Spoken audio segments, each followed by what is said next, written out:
welcome to another episode of Smart Talk Sabah. And today we will be discussing the pressing issues and potential solutions for the development and progress of Sabah as a whole. And joining me today here in Sarawak, a special edition just for Christmas and before the New Year, is our esteemed guest, Associate Professor Dr. Arnold Puyok. He is a Senior Lecturer in Politics and Government Studies and at the Faculty of Social Sciences and Humanities in University Malaysia Sarawak, who will be providing us valuable insights and perspective on this matter. Thank you so much, Doc, for being with us today. Thank you, Joanne. Yes. Joanna. Joanne or Joanna? Joanna. Joanna. Okay. Yeah. Thank you for having me. You can say Joe as well. Okay. Joe pun boleh. Yeah. All right. Thank you for inviting me to your program. Thank you for coming here. Right. And let's dive into it, Doc, about our issue, the pressing issues that we are facing in Sabah, right? And Sabah, with its inherent strengths, has great potential for opportunity, right? And you are from Sabah, obviously, but you've been here for quite some time now. Yeah, for more than 10 years already. More than 10 years, yes. Right? And however, there are significant challenges in Sabah that needs to be addressed, right? In order for us to prevent potential harm to the future generations of Sabah, the Sabahans as a whole, right? So while some of these challenges have been acknowledged, there are many challenges from social, economic, and as well as political issues. Efforts has been made to address them over the last years, yes, but we see that there's a failure to actually mitigate these, sort of issues and potentially have severe consequences in the future. So, since you've been here, you've had a good taste of both states, Sabah and Sarawak. But let's just focus on Sabah first. Okay. So 60 years we've been in federation. How far has Sabah come? Yeah. Thank you, Joe. I think we should acknowledge the fact that after 1963, we have progressed quite well in terms of economic development, in terms of infrastructure, because when you compare Sabah in 1963 and Sabah in 2023, you can see a lot of developments that have been taken place in terms of poverty eradication, in terms of infrastructure, employment opportunities, and things like that. We should acknowledge the fact that we have progressed. Right. We have progressed in many areas of endeavors, but of course, there are still many issues that we need to address. Yes. I think the most critical issue for Sabah is to provide employment opportunities for the young people. In Sabah, there are a lot of talented people. They come from all over the world. They graduated from top universities in the US, in New Zealand, in Australia, in Peninsular Malaysia. But when they come to Sabah, there are very limited opportunities for them. So I think this is a very critical area which the state government should focus on. That's number one. Number two, I think you know this as well because you have been in politics, right, for like more than 10 years. 8-9 years. 8-9 years. So I think if you compare Sabah and Sarawak, our politics is very, very fragmented. Correct. Our elites are fighting among themselves in Sabah. In order to gain power. I think there is no wrong about that when politicians fighting among each other, they want to gain power. For me, it's fine. But why do you do it? What is your focus? If your focus is on policy, if your focus is on promoting good ideas for the development of the state, why not, right? But I think our politicians are fighting over trivial issues that do not benefit the state.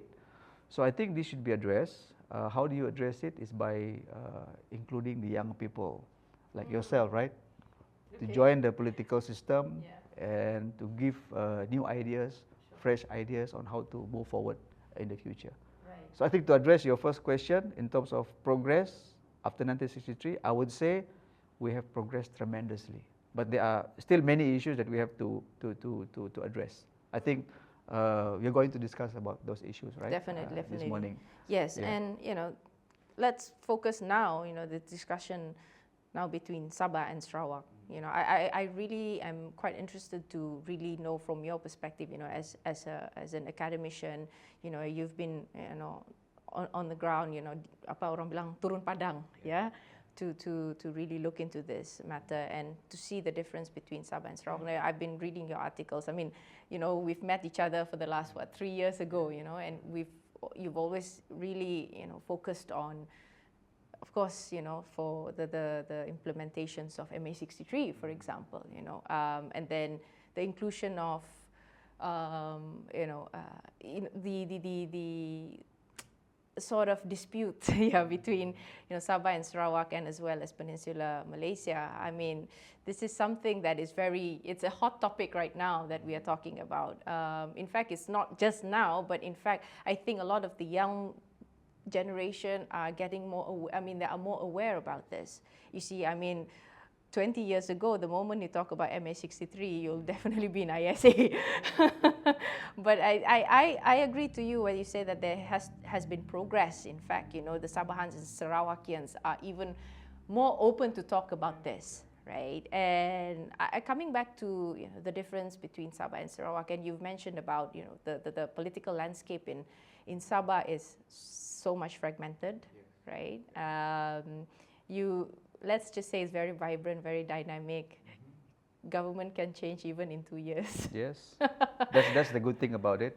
Well, let's just say that, yeah. That's the positive aspect the positive aspect Sabah's of democracy. Yeah. But and Sabahans are willing to change when they think that something is not working. But in terms of instability, in terms of economics, in terms of social, the social dimension of our well-beings of our people, it does really affect us, right? Yes, as opposed to Sarawak. Sarawak has a strong influence of, say, elite groups that can control the political landscape, right, of the states and give its advantage as compared to Sabah. Like, for example, Doc, this is, maybe you can give us your feedback about this. About, it hinders the fight on the Article 112C and 112D of Sabah. As opposed to Sarawak, kita tengoklah di dalam perlembagaan Malaysia, there is no specific special grant ni kan untuk Sarawak. But here in Sabah, in Sabah ada 40%. And I see that a lot of our politicians in Sabah are fighting against the 40%, the interpretation. Revenue. Exactly, yeah. You see, so, and then what are your thoughts about this? Why is it so fragmented? Yeah, I think it's a very good question. Yeah. When you compare Sabah and Sarawak, right? I think Sarawak has always been autonomous. Yeah. They are always been independent. Okay. Even during Brooks' time, Tun Taib, Adnan Satem, and now Abang Jo, right? They are always like that. They want to keep Sarawak for Sarawakian intact. And they are trying very much to translate that into politics or into policy. So the major difference between Sabah and Sarawak is that, you see, when they look at MS63, right, they know that there are many ways for us to go around it. And then they learn a lot of lessons from Sabah. If you still remember, Joe, during USNO's time, Berjaya, or even PBS, right? Correct. When we become very, very combative, when our approach is very, very aggressive, and what do we have in return? We do not get anything, right? Of course, we can assert our rights. We can say that, look, Sabah's right has been eroded, MS63 is not being respected and all that, but what do we get in return? Policy-wise, program-wise, and things like that. But the way Sarawak looks at it is quite different.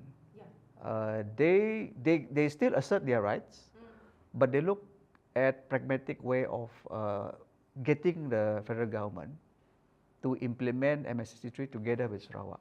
And it started with Adnan Satem, for instance. Adnan Satem was very combative, but at the same time, They have a strategy. They have a plan. Whereas for us in Sarawak, we have been blaming the federal government. We have been criticizing the federal government, telling the federal government to fulfill MS63, right? But what is our strategy? We have many politicians in Sabah talking about MS63, but it seems like no one has a robust and a strong strategy to pursue it. Yeah. So Sarawak has a strategy. Correct. When it comes to 20% oil royalty, for instance, right?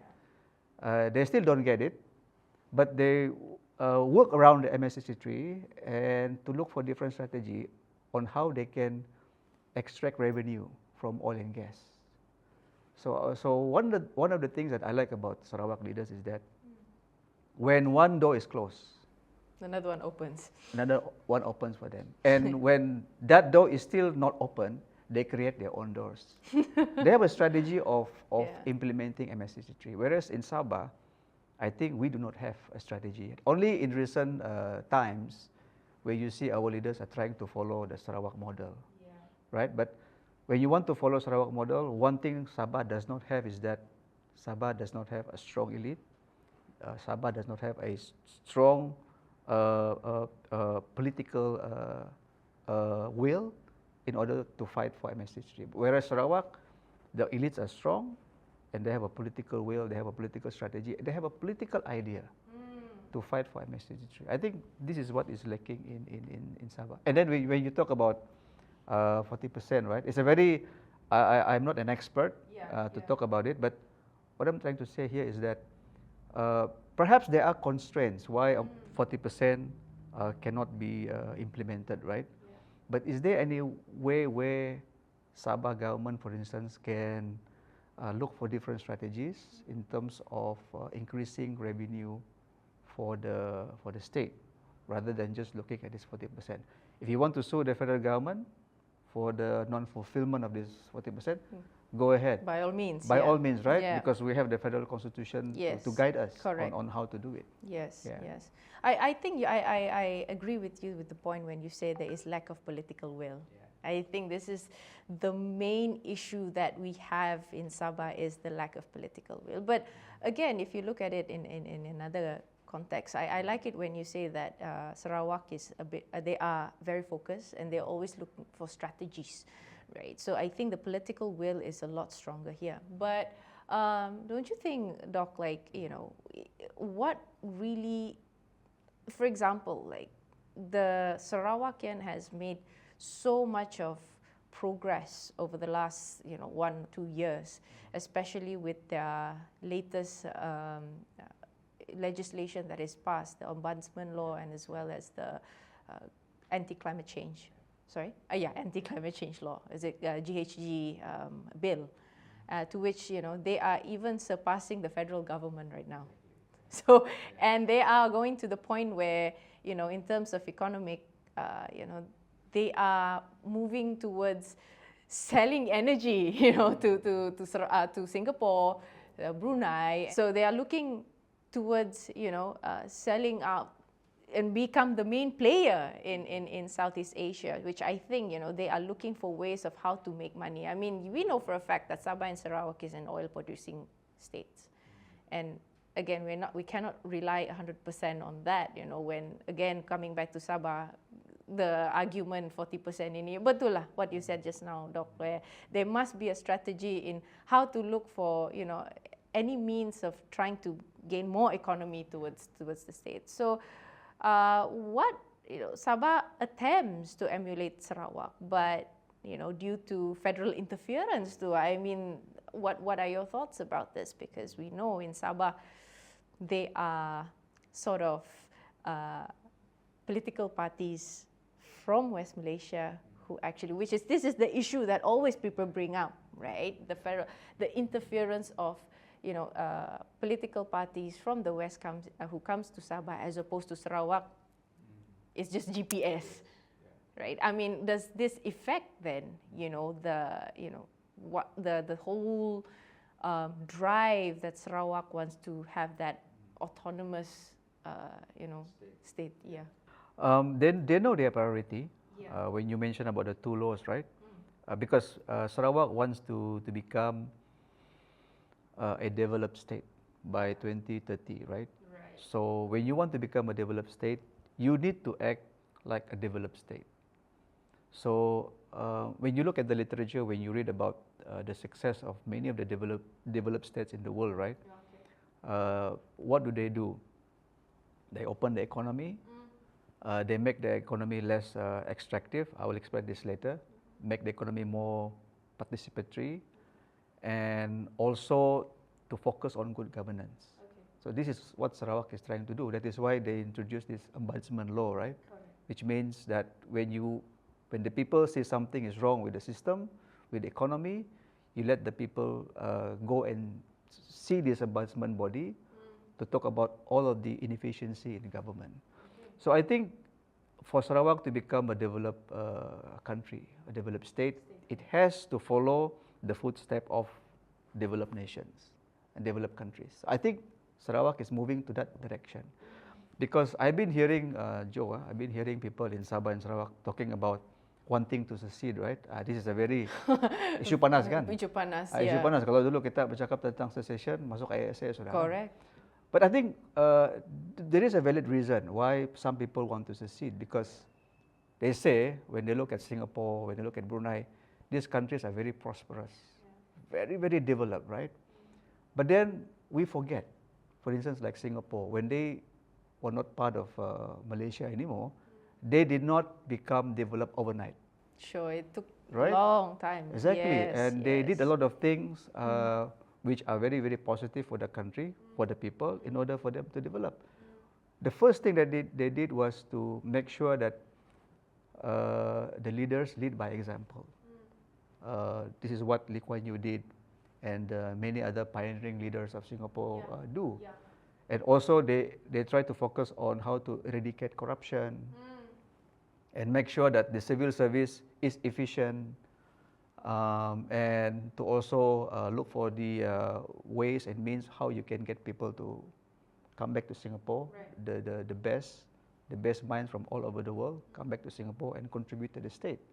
So I think this is what Sarawak is trying to do, and they are moving to the right direction, which I think we still do not have in Sabah. I think they are trying to emulate Sarawak, but I think Sabah will have to do more. But when you mention about we keep on changing our government, right? I think for more than 5 times now, or probably 6 times. We're very advanced. Yeah, I think the good thing about that, Joe, is that we are seen as very democratic, right? Very dynamic, and then when you allow for the government to keep on changing, you will be able to also get the best ideas to be shared, to be merged, and to be implemented, right? Because if you allow one person to rule the state, or the government, to rule the state for many years, there is a tendency for mismanagement to happen, right? That's what you can see in many other developing countries. That's the thing about the positive side of Sabah. But the only not so positive about it is because we see the same people have been in power for too long, right? And when they are in power, they forget their priority, which is to make sure that the system is good, which is also to make sure that the institutions are good and ready to sustain our economy. So I don't mind if we keep changing our government in Sabah. I think I like that kind of environment, because if I don't like this leader, this government, I can vote them out in the coming election, right? I like that idea. But what I don't like is that when you are in power, you forget your priority, right? And then what you want to do is you want to be in power forever, but you forget your priority, which is to serve the country, and which also to make sure that the institutions are improved in order to deliver. I if I were to add with that on that point, I totally agree with you, because, you know, I mean, recently the Madani government, Anwar Ibrahim has came up saying that where he was, he came out in a statement in where was that, in the interior of Sabah recently, that he said that orang Sabah ini kena berterima kasih lah, was given 12 billion, to which, a lot of the Sabahans were not really happy about that, but I've also received, like informations and, feedbacks from our friends in West Malaysia, that some of the civil servants and as well as some of the politicians there are also saying that Sabah ini kena bagi terlampau banyak sudah bah, so 12 billion. But when you mentioned about good governance, I think that is also another critical point that we need to actually focus and emphasize on, because, there is always good intention, from the previous how many prime ministers that we have, that there are. I have to say that yes, 5 billion that is given every year for Sabah is tidak cukup lah. What we need for Sabah, but then of course this time there was 12 billion that was given and whatnot. But there's good intention behind such initiatives. And that can, but I think the one that undermines it is poor implementation, right? And the limited benefit reaching to the majority of the population, right? And in this case, both factors may be more plausible, right? So this is something that we need to work on. And part of the reason I think I agree with you, Doc, is because that the same people has been there. But don't you realize, Doc, I mean, this is just, I only been more understanding, my comprehension of politics went back since I was 5 years old. I still remember that, where my mom stood for election that time, right? And she was under Barisan Nasional, and that time the government was still PBS, right? And I sort of understand 1980s, right? Yeah. No, During the 1980s. 1990s. 1990s, 94. okay. All right. Belum lagi saya lahir 80s. Okay. I'm a Gen Y. That shows how young you are. Thank you for acknowledging that. Yeah. So I remember the time when they say that, UMNO sudah masuk Sabah. That time, I think UMNO, right? Yeah. And then there were a couple of YBs yang melompat at that time, and I was about 5 years old, and I sort of understand that, Barisan Nasional still became the government, for Sabah and whatnot.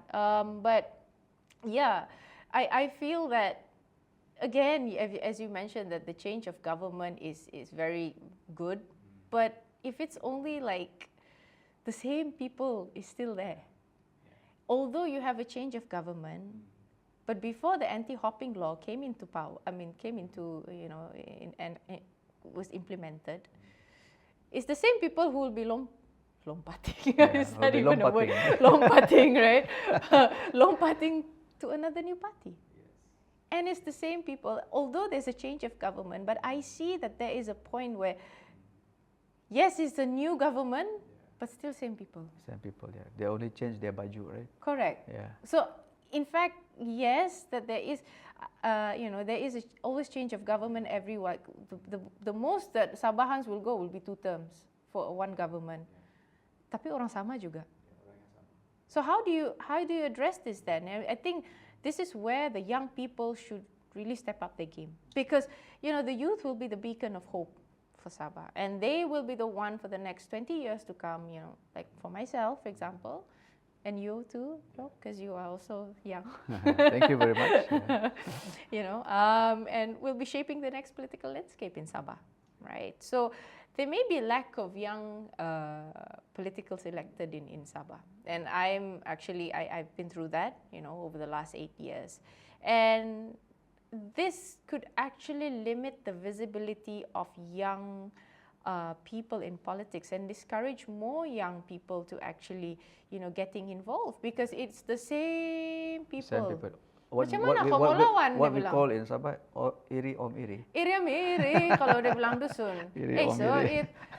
Saya penimbangan itu, dia bilang kan. So, it's still the same people over and over. And like people like, young people who have the capacity, who have the capacity. I have seen a lot of my colleagues, like, they have the capacity, they have the new ideas, fresh idea to actually, come out with policies, run the government and whatnot. But one of the things that I get always when, this is my own experience, they'll say, "Ay, kau masih muda lagi bah, masih panjang lagi kau punya perjalanan. Wait for your turn." Kau tunggu dulu lah, you just wait for your turn, dia bilang. So, young politicians are always, face this skepticism and trust from the older generation, to which we saw, in the last election pun.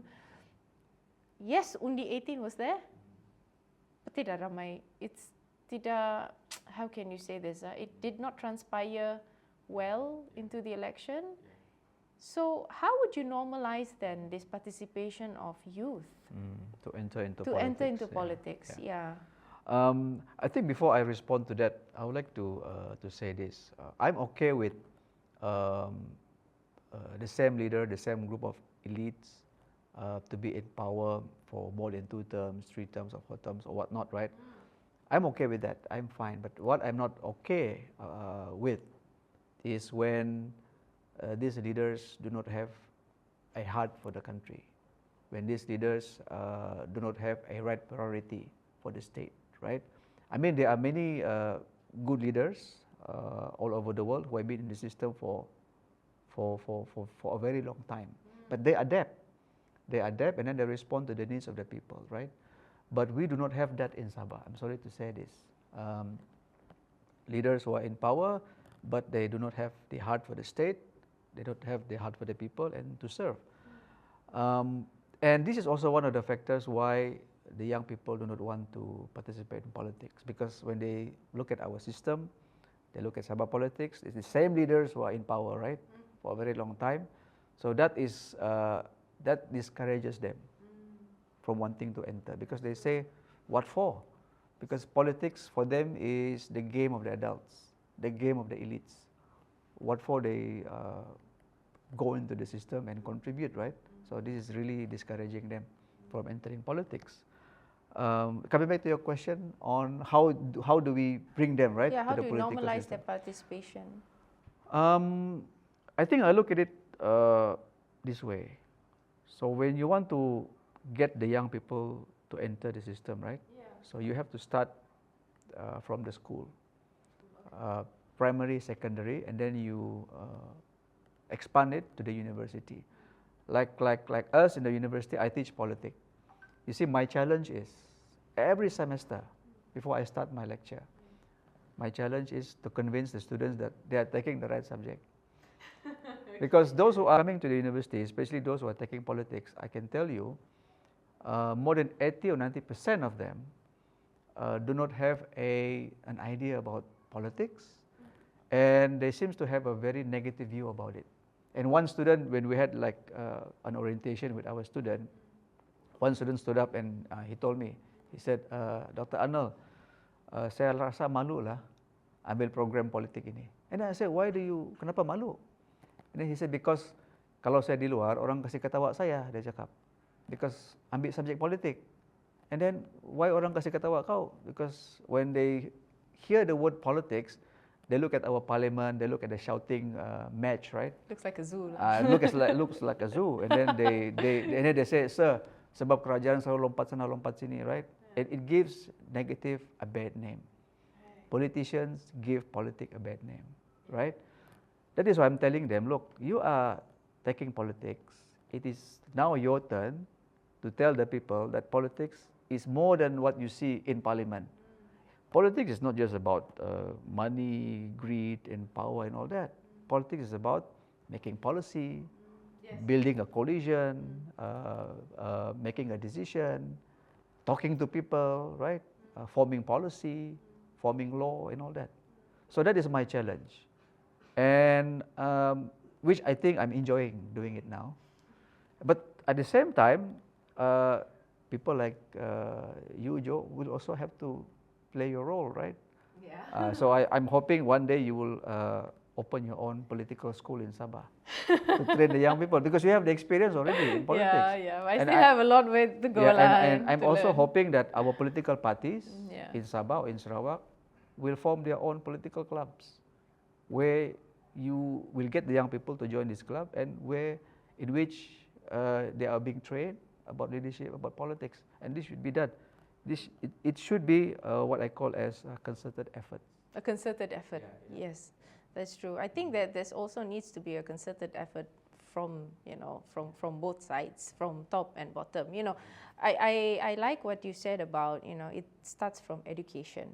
I believe that, I think that our education system was not ready to sort of prepare all these, 18-year-old to actually go to vote. Right. This is what this is my own experience over the last few elections that I have, sort of participated and worked very closely on the ground. It's sad to say that, especially in, I'm not talking from a Sarawak context, but Sabah context. Election is always kena apa ini dia macam orang bilang kalau pilihan raya ni ada goodies. I think this is one of the issue that needs to be also addressed. And those who are like already been long in the game in politics, this is where we lack that capacity to go against, if you know what I mean. So do you think what are the policies, that could be introduced or amended, or laws, maybe from the educational side or any other factors, to develop an affinity for this young, Malaysians or young Sabahans or Sarawakians, or Sabahans, as we're talking more on Sabah right now, to actually enter into public service and politics. Do you think anything that we could do? Yeah, I mean, this is a very big challenge for the young people. Because when they go into the political system, right, they have to operate in an environment where our politics is very, very personality driven. Correct. Very patronage driven. What you described just now is patronage politics, right? When you do not have that financial capacity to run, for instance, in a rural area, so it is difficult for you to get the support from the voters, right? I faced that before, yes. Yes, and this has been the hallmark of our politics for many, many years in Sabah. Patronage that is based on personality, and patronage that is based on, let's just say it, money, right?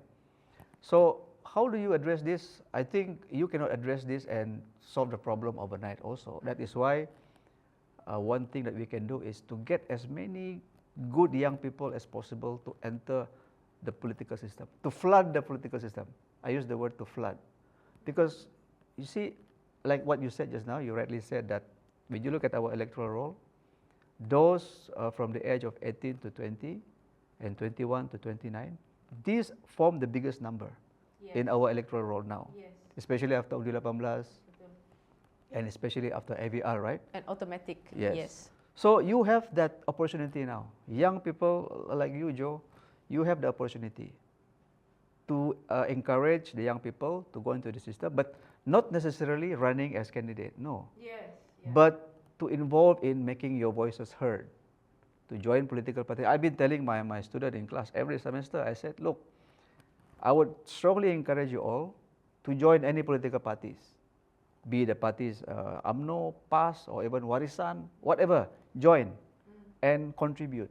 Don't just sit in the class and listen to my lecture. That's why nowadays I really seldom deliver my lecture in a traditional way. I would prefer to give the students, to share with them some important concept, important theories, and after that I ask them to go out, to participate as members of political parties, to write in blogs, to comment on Facebook, but comment well because they are trained as political scientists, right? Yeah. So this is how we do it. Because if we don't encourage the people to be part of the political process, inilah jadi dia nanti iri om iri lah. Nggak. But sorry. Keluar sudah. Keluar sudah. Nggak. Okay, but you see, the thing is, sometimes, this is my experience over the last 8-9 years, where some of the young people want to join politics. I mean, don't get me wrong lah, but it's more like, what is it for me if I join? Right? I think there needs to be a sort of like a distinction that we have to make, and it has to be very clear that you're joining politics is to make a betterment for the society lah, right? But some would be thinking of, they have this mindset of joining politics is, let's be fair lah, dapat project lah, itulah, ini and whatsoever. Yeah, and mau jadi calon. Why not? Jadi calon, yeah. No, actually Okay, jadi calon is, to be fair, I find it is okay because it actually gives a bit of competition, right? Competitions. But if it is pushed or, pushing yourself in a sort of wrong manner, then I find it, maybe it is a bit of an issue lah, right? But I just want to also get your opinion about this. I like it when you say that, a lot of you don't undermine, let's say, senior leaders. Because I think the DNA between young and older generation of politicians is healthy, right? I mean, we remember, if we look at other countries last time, during David Cameron's time and Nick Clegg, where one of the in the UK in 2010, where one of the feedbacks or the critics that we've actually seen at that time, where a lot of the cabinets are all the young people, 40 plus. They didn't have experience much. They are from Cambridge and Oxford, graduates and stuff, and that is where they are very lost touch from the ground. You see, and as opposed to, we look at US pula, you had Bernie Sanders. Bernie Sanders had a lot of support from the young. Yeah, although he's tried so hard for the last 30 over years, right? But I feel that we don't really want to expel the older generation. Tidak. No. We need to make it clear lah, now. It's just that I think that there needs to be a good blend between the old and new, but give more space to the young people to come into politics lah. Yeah, I mean, I do agree with you, because the young people need the wisdom of the older generation on how to operate in a very uncertain times, right? Because when you have the skill, when you have the qualification, but you do not have the wisdom, then you cannot go far also, right? Yeah. So I think there should be a synergy, I agree with you, between the older politician, older generation with the young generation. Work together to develop the state. How long do you think politicians should stay in power? In power. I remember reading one article about the time period that is best for a political leader to be in power. So according to this article, if you are in power for 2 terms, that's it. You should call it a day. 10 years. Yeah. You should stop and let another different leader to take over. Probably this explains why in many democracies, in many parliamentary democracies, for instance, the time limit is set at 2 terms. And after that, you should stop. And I think we are also going to this direction, right? To stop the time limit, the term. After 2 terms, then you should let other people to lead the state. Right, but I also have this, this question that I would like to ask you a lot. If you say one of the things that will hinder the participation of young people in politics, where, when you get to the age of after you finish university, and then you sort of mau cari kerja lah, right? And then after that, you sort of want to settle down in your career for the next 10, 15 years. Then a lot of our young people, you will see that they will only join politics when they are in their late 40s. I mean, how would you balance that? Because the reality is, again, you have mentioned it earlier in our discussion, where susah mau cari kerja, right? With the inflation that we're facing right now, high cost of living, and then with the implementation of 8% tax, next year, things are going to be very, very a lot more, expensive. And it's causing so much burden of the young generation now, especially the young people, to actually make a living. I mean, being with politics is the last thing that they would even think of. Exactly, that's a good question. I remember, Joe, 5 years ago, right? I mean, I always travel to Sabah to talk to the young politician about Sabah politics. Right. And a majority of the issue that were talked about were related to, like what you said, project. This is our time in power, so what project can we get? It's all about project. It's all about how they can make more and more and more money. Because why do you think the young people in Sabah talk about project and money? Because they've learned it from their seniors. Yeah. Because their seniors are also doing the same thing. When we are in power, we need to get project. We need project so that we can pay the voters, so that we can remain in power for a very long time. So this is the culture already, Joe. So I think we should change this culture. How do you want to break it then? Yeah, how do you break this culture is by getting the new leaders to come in. Okay. You see, the issue with party hopping, right? I remember I wrote about this 1 or 2 years ago. I published in Free Malaysia Today. Even when you have a law to prevent party hopping, right? So that does not prevent politicians from wanting to shift their allegiance. Like what is happening now? Exactly. Because you know what they said? Because they say when we are part of the government, we have development, we have fun, we have money to develop our constituency, our people. But why can't you develop your area when you are in the opposition? There must be something wrong there in the system, whereby politicians are being sidelined, are being marginalized because they're not part of the government. So this is unfair. What's the point of having a democracy system then? Exactly. Yeah. And you have to respect the people. When the people, for instance, select the opposition to represent them, so you have to respect them. So you have to give them the same amount of development fund that you give to the government. But we do not have that now. That is why I said in my article, so you have to make it clear to prevent people from shifting their allegiance is by providing the same development fund for the opposition and for the government. But of course, the government do not want to do this because they are using that as a tool to force you to support their side.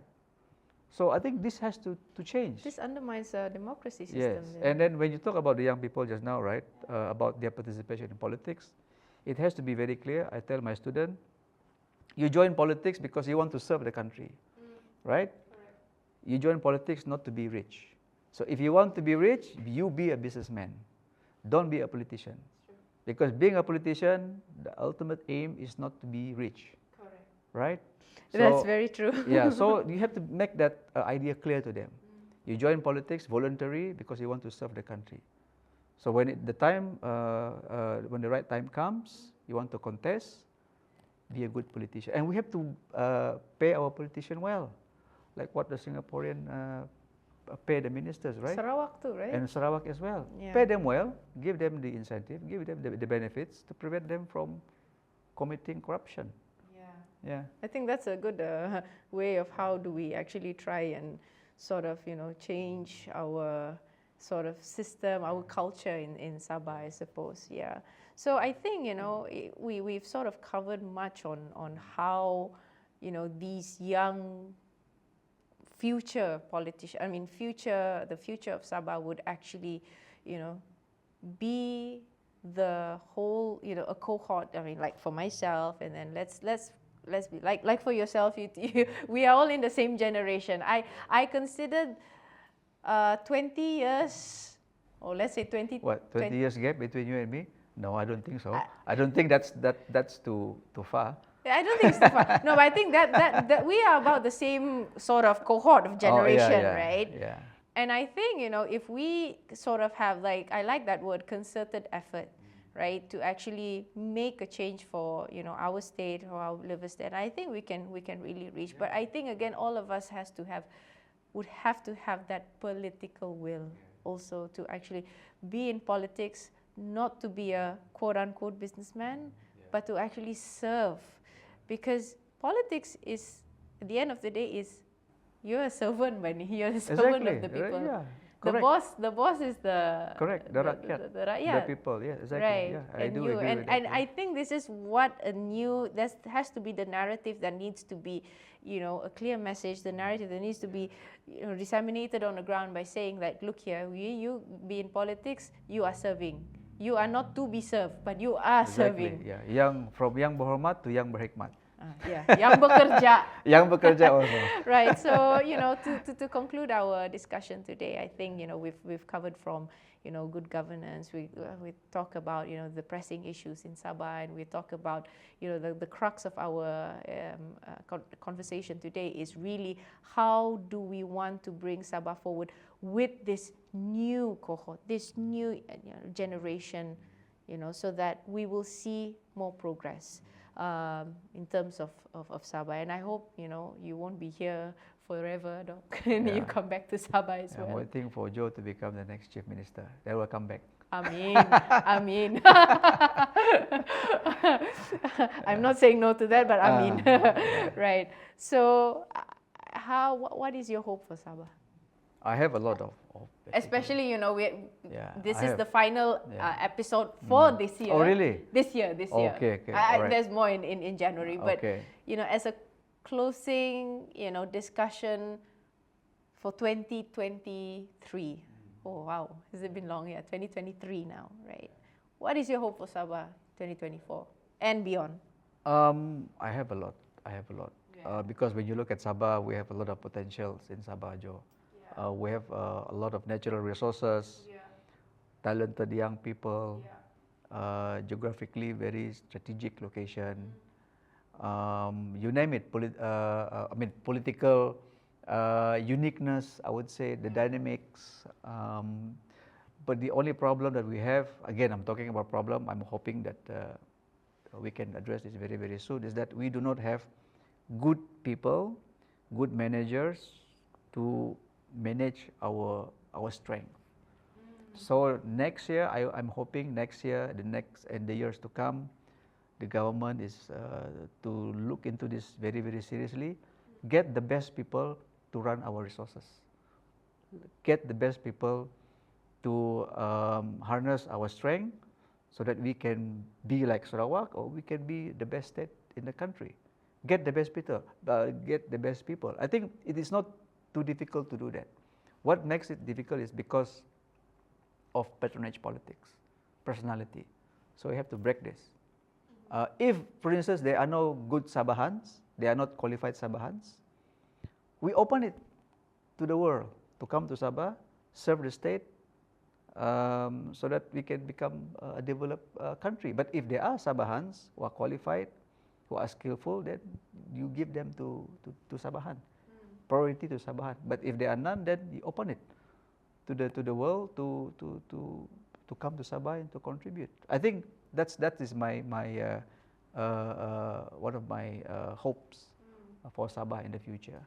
I mean, for me, I would hope that in 2024 and the years to come, I find Sabah is, we might be facing a state election very soon.